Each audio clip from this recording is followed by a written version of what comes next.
आज उसकी चारपाई के पास पड़ी गई। सर्दियों का दिन था और उसकी रजाई ऐसे उतारने लग गए। वो डर गया, भयभीत हो गया। देवता के आने का भयभीत होता है ना, तो भयभीत हो गया और उसने पूछा कौन? बोला मैं शनिदेव हूँ, तूने मेरे भक्त को मना क्यों किया? ऐसे बोले उससे।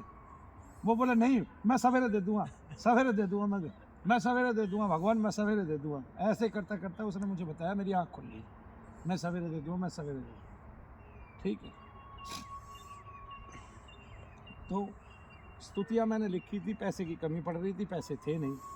और पिता ने मुझे कह दिया था कि भाई मैं आपको नवंबर या अक्टूबर के महीने में, मतलब 5 महीने बाद मैं आपको 20,000 रुपये दे दूँगा, तब किताब छपवा लें। ठीक है, मेरे पास पैसे नहीं थे, मैंने कई लोगों को दे रखे थे, उन्होंने मेरी दिए नहीं, उन्होंने जैसे पैसे मार लिए। अब क्या करता भाई, अब तो कुछ कर ही नहीं सकता था। उसने भी मना कर दी। लास्ट हथियार वही था।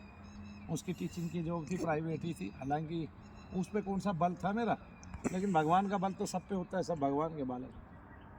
इसके बाद उसको दूसरा सपना आया उसी रात्रि को। एक तो शनिदेव दिखाई दिए, बहुत सारे उसको देवदूत दिखाई दिए, बहुत सारी माताएं दिखाई दी, बड़ी बड़ी ऊंची ऊंची गायें दिखाई दी उसको, जो हमारे यहाँ पृथ्वी लोक से बड़ी ऊंची थी। तो ये तो मुझे पता चल गया इसको देव दर्शन हो गया। उस देव दर्शन का फल भी मैं बताऊँगा। फिर क्या हुआ कि जितनी भी गायें उसको दिखाई दी, उनके पीछे एक माता चल रही थी, उसके हाथ में एक लोटा था, उसमें से उसने जल हाथ पे लिया और उसके ऊपर छिड़क दिया, उसका कल्याण हो गया। बस ये उसका सपना था। आँख खुली सवेरे सवेरे, वो 5 बजे 6 बजे आ गया मेरे पास। मैंने, भाई की दुकान थी, मैं उस पर बैठता था, और उसकी परचून की दुकान थी गांव में बड़ी। तो मैंने शटर बंद कर दिया, मेरी तो खिड़की बंद गई, मैं रोने लग गया। मैं आधा पौना घंटा अंदर रोया, दुकान बंद रखी मैंने। मेरी मम्मी भी थी साथ में, मम्मी भी बाहर रह गई, बाहर की तरफ। वो पूछती रह गई क्या हो गया, क्या हो गया। तो वो जो है ना, वो बताता रहा उनको कि ऐसे ऐसे हुआ था, मेरे साथ ये हुआ। उसने मुझे पहले बता दी थी ये बात। ठीक है, तब तक मम्मी आ गई, वो भी बाहर रह गई शटर की। और मैं आधा पौना घंटा पहले रोया।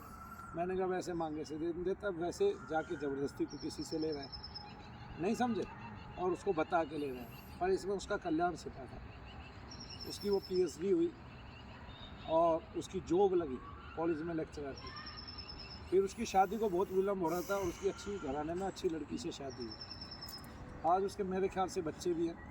उसके बाद मुझे एक बार मिले थे, तब उनके पास बड़ी लड़की थी ऐसे।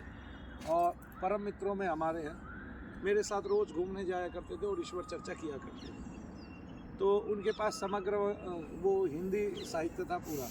तो उनके पास समग्र कबीर था, समग्र तुलसी था। तो तुलसी और कबीर को उनको पढ़ना पड़ता था। तो जब मैं 12th में था तो वो मेरे से आगे था।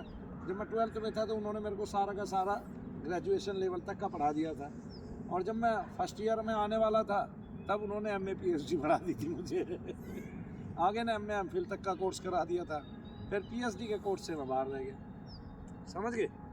तो उसकी इतनी इच्छाएं पूरी हुई, कुछ हद नहीं। जॉब लगी, विवाह हुआ, अच्छी लड़की मिली, परिवार बढ़ गया, और कुशल जो उसका एडमिशन नहीं हो रहा था वो हो गया, सारा का सारा काम। तो ईश्वर का दर्शन ऐसे भी हो जाए स्वप्न में, तब भी बहुत सारे काम हो जाते हैं।